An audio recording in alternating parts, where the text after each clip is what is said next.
8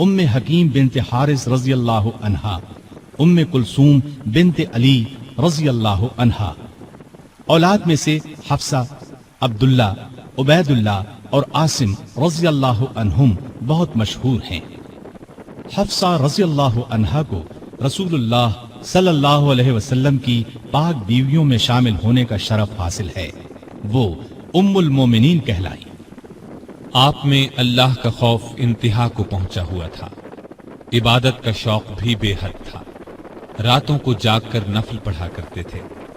قرآن کریم کی جن آیات میں قیامت کا ذکر ہے ان کو پڑھتے وقت بہت روتے۔ تراویح کی نماز کو انہوں نے باجماعت کرایا۔ ان کے دور سے آج تک تراویح باجماعت ادا کی جاتی ہے۔ آپ میں بردباری حد درجے کی تھی، دوسروں کی نکتہ چینی کو صبر اور حوصلے سے برداشت کرتے تھے۔ آپ نے ایک وقت میں کبھی دسترخوان پر 2 سالن جمع نہ کیے۔ رسول اللہ صلی اللہ علیہ وسلم اور ابو بکر رضی اللہ عنہ کا بھی یہی معمول تھا۔ نبی کریم صلی اللہ علیہ وسلم سے آپ کو انتہا درجے کی محبت تھی۔ آپ صلی اللہ علیہ وسلم پر اپنی جان قربان کرنے کے لیے ہر دم تیار رہتے تھے۔ کوئی رسول اللہ صلی اللہ علیہ وسلم کی شان میں ذرا سی گستاخی کرتا تو اس کی گردن اڑانے پر تیار ہو جاتے۔ ایک بار سیدنا عمر فاروق رضی اللہ عنہ نے فرمایا، اے اللہ کے رسول، مجھے آپ سے اپنی جان سے بھی زیادہ محبت ہے۔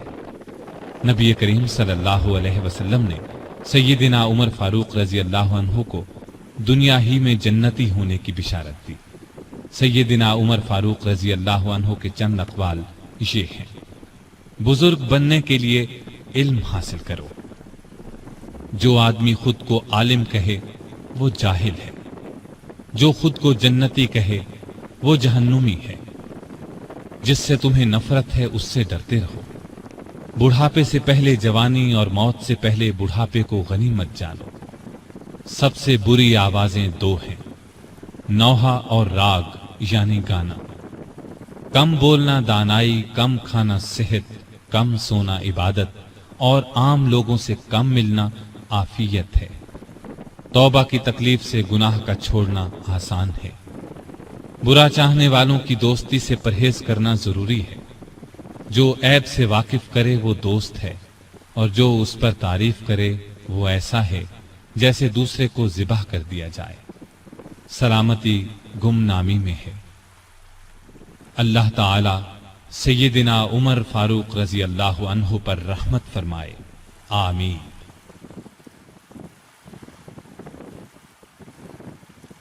سامعین محترم، ابھی آپ دارالسلام اسٹوڈیو لاہور پاکستان سے سن رہے تھے فاروق اعظم۔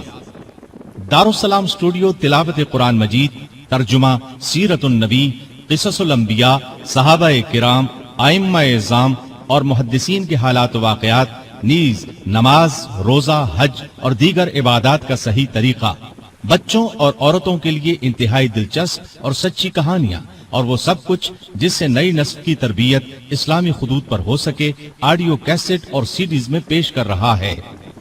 دارالسلام اسٹوڈیو دارالسلام پبلشرز اینڈ ڈسٹریبیوٹرز کا ایک حصہ ہے، جو اسلامی کتب کی اشاعت کا بین الاقوامی ادارہ ہے، جس کا ہیڈ آفس سعودی عرب کے دارالحکومت ریاض میں واقع ہے، جس کے مینیجنگ ڈائریکٹر جناب عبد المالک مجاہد ہیں۔ دارالسلام کا دنیا کے 27 ملکوں میں نیٹ ورک ہے۔ پاکستان میں اس کا ایڈریس نوٹ کر لیں: دارالسلام اسٹوڈیو، 50 لوور مال، نزد ایم اے او کالج، لاہور۔ فون 724